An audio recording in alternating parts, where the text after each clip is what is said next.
Hi dear friends, welcome to dissolve chemistry. आज thermodynamics का हम लोग नेक्स्ट टॉपिक पढ़ने जा रहे हैं, internal energy.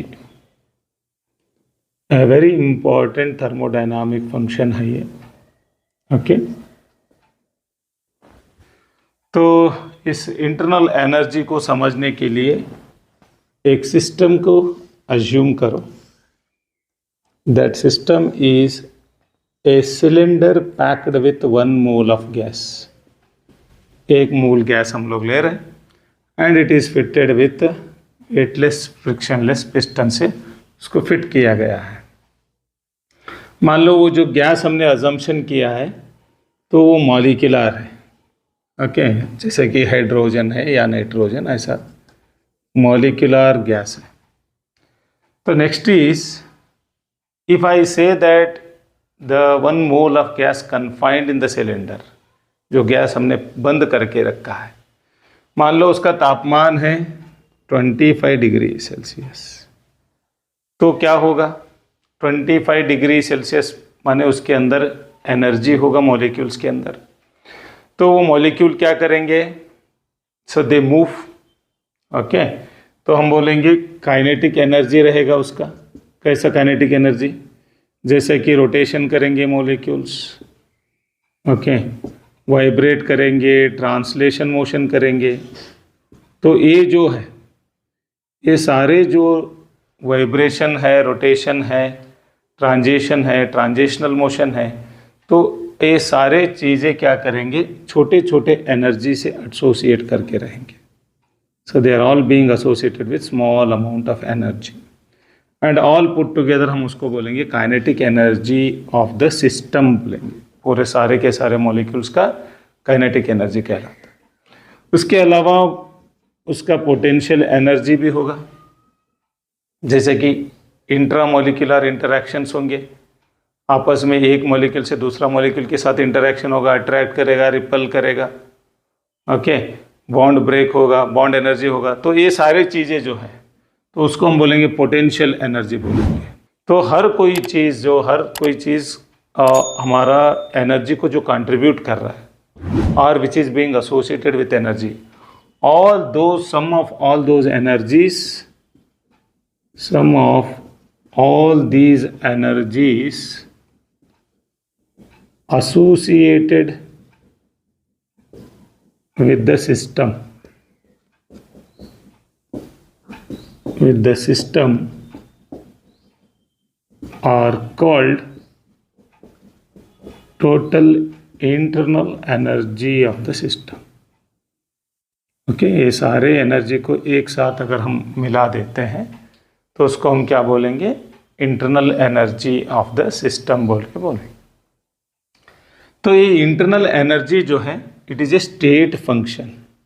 Okay, important thing is it is a state function. हम लोग ऑलरेडी स्टेट फंक्शन का मतलब क्या है हम लोगों ने समझा है प्रीवियस वीडियो में। अगर उसका बेखबर है तो आप लोग हमारा प्रीवियस वीडियो में देख सकते हैं। Okay, so state function meaning is what?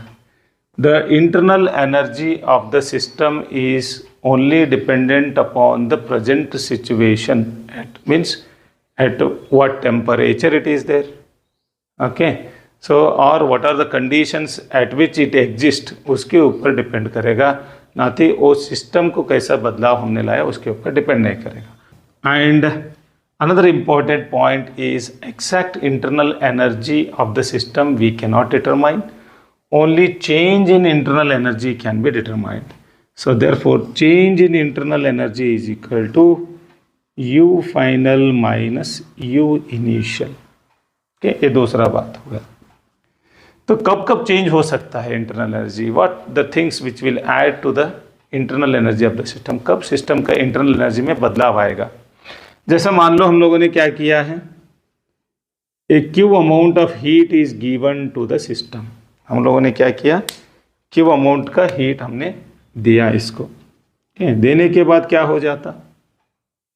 When the heat is absorbed bye the system, अगर हीट को अब्जॉर्ब कर ले रहा है तो क्या होगा? मॉलिक्यूल्स का जो एनर्जी है उसमें बदलाव होगा कि नहीं होगा। आपका टेम्परेचर बढ़ेगा, मान लो 25 से लेके 35 डिग्री सेल्सियस हो गया, तो टेम्परेचर बढ़ गया, तो इसका मतलब क्या हुआ, heat energy is being absorb, उससे मॉलिक्यूल्स के अंदर काइनेटिक एनर्जी बढ़ेगा, तो क्या होगा, रोटेशंस, जो अब पहले जो रोटेशन कर रहे थे उसका रोटेशनल एनर्जी में बदलाव आएगा, वाइब्रेशनल एनर्जी में बदलाव आएगा, हायर एनर्जी से वाइब्रेट करेंगे, हायर एनर्जी से रोटेट करेंगे, ट्रांजिशन करेंगे। तो जैसे ही एनर्जी अंदर गया तो क्या करने लगेंगे, मॉलिक्यूल्स का जो एनर्जी है उसमें बदलाव आएगा, तो ओवरऑल स्टेट ऑफ जो भी स्टेट है, सो वो सिस्टम का स्टेट में बदलाव आ जाएगा। मान लो पहला था U इनिशियल, बाद में हम लोगों ने कुछ Q अमाउंट ऑफ हीट उसको दिया, तो अब जाके क्या हुआ, U फाइनल हुआ, तो इंटरनल एनर्जी में बदलाव आया। The change in internal energy which we can calculate U final minus U initial. तो इसके अलावा और भी बदल सकते हैं क्या, yes, we can change this by doing work. Okay, so work can be done, say for example, either you compress the gas, or if the gas expands, then also there will be a change in internal energy. So therefore you brought the change by doing work or by the absorption of the heat. Okay, so there will be initial to final state it will go, but not the way you have brought the change. So therefore, so your delta U will be mathematically given as Q plus W. Okay, when will be Q plus W, so that we will see different conditions. Okay, more appropriate way से इसको हम ऐसा represent करेंगे, plus R minus Q plus R minus W, and even इवर delta U का भी sign plus R minus रहेगा। Okay, तो उसके बारे में हम लोग थोड़ा सा डिटेल में चर्चा करेंगे। हम लोग 4 कंडीशन लेंगे हम लोग, राइट। तो एक तो हुआ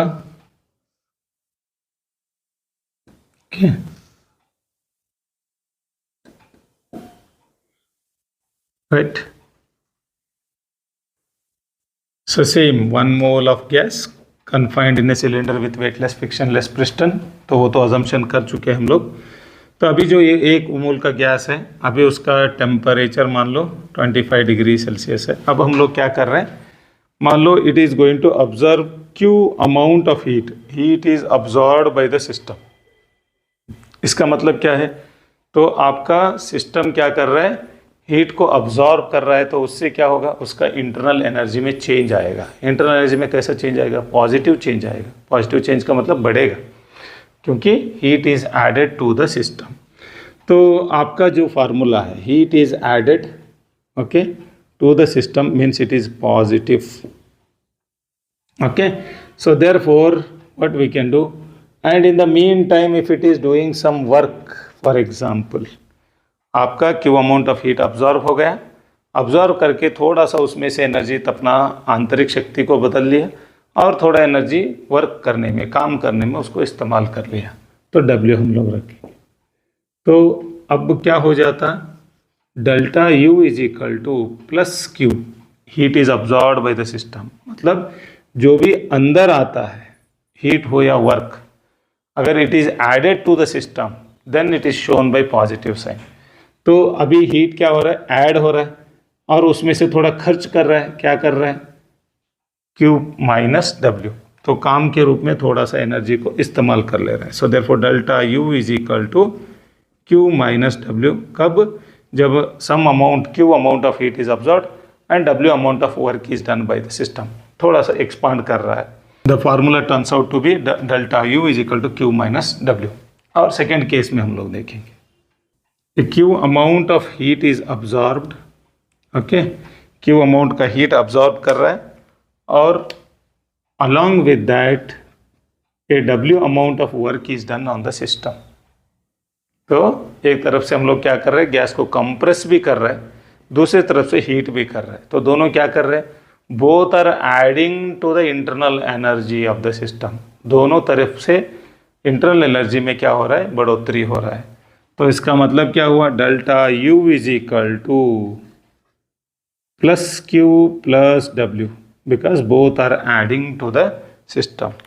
दोनों तरफ से एनर्जी सिस्टम के अंदर आ रहा है, तो उसको हम लोग क्या बोलेंगे, plus Q plus W. Third condition हम लोग लेंगे, मान लो you are compressing the gas, okay, you are doing work on the gas, gas के ऊपर काम कर रहे हैं, तो क्या होगा, कंप्रेस करने से इंटरनल एनर्जी बढ़ेगा।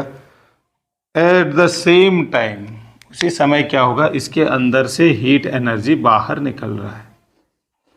एक तरफ से आप लोग काम कर रहे हो, you are adding energy in the form of work, और दूसरी तरफ से क्या हो रहा है, हीट के रूप में एनर्जी आपका बाहर जा रहा है।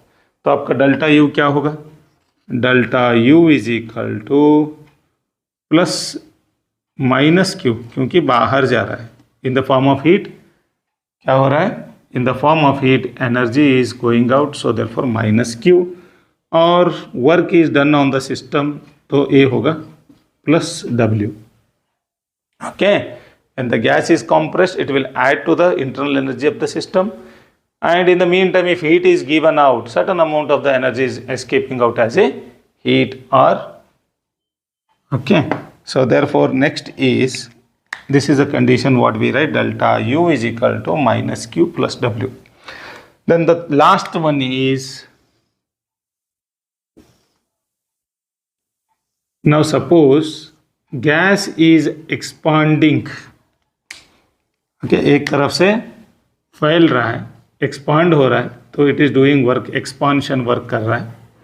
ओके, गैस एक तरफ से एक्सपांड हो रहा है, दूसरे तरफ से हीट भी बाहर दे रहा है। Okay, certain amount of the heat is given out. Okay, तो इंटरनल एनर्जी का इस्तेमाल करते हुए एक तरफ से क्या कर रहा है, हीट को भी बाहर दे रहा है, छोड़ दे रहा है, दूसरी तरफ से काम भी कर रहा है, वर्क भी कर रहा है, तो क्या होगा, दोनों तरफ से इंटरनल एनर्जी को लॉस हो रहा है, नुकसान हो रहा है। तो मतलब क्या है, दोनों माइनस साइन से इंडिकेट करते हैं। So delta U is equal to minus Q, means heat is given out by the system, and minus W, work is done by the system. So overall what we can say from this, we can conclude that, so when delta u is equal to plus or minus q or plus or minus w, when the heat and work is added to the system, or work is done on the system, heat is given to the system, then plus sign, and if heat is added, work is done, plus and minus, तो ऐसा हम लोग sign का हम लोग इस्तेमाल करना चाहिए to express the internal energy. Okay, in conclusion, internal energy is the sum of all different forms of energies associated with the system is called internal energy, and it is represented by the letter U, or even in some books it is referred as capital E. Okay, तो इन बातों पर ध्यान देना चाहिए, कब plus और कब minus sign आप लोग याद रखना चाहिए। कोई भी चीज़ हो, हीट हो, वर्क हो, कुछ भी हो, अगर सिस्टम से एनर्जी बाहर निकल रहा है in the form of work और in the form of heat, तब क्या होगा, माइनस साइन से इंडिकेट करते हैं। अगर कुछ भी चीज़ हो, जैसे energy is added to the system either in the form of work और in the form of heat, we will indicate that by plus sign. Okay, I hope you have understood what you mean by this internal energy. Internal energy क्या होता है, और जो plus minus sign है, जो mathematical form है, उसमें कैसे चेंज होता है, तो उसके बारे में हम लोगों ने देखा है। Okay, so in the next video we will discuss about types of process. Wait for watching that particular video. Thank you for watching this. Okay, and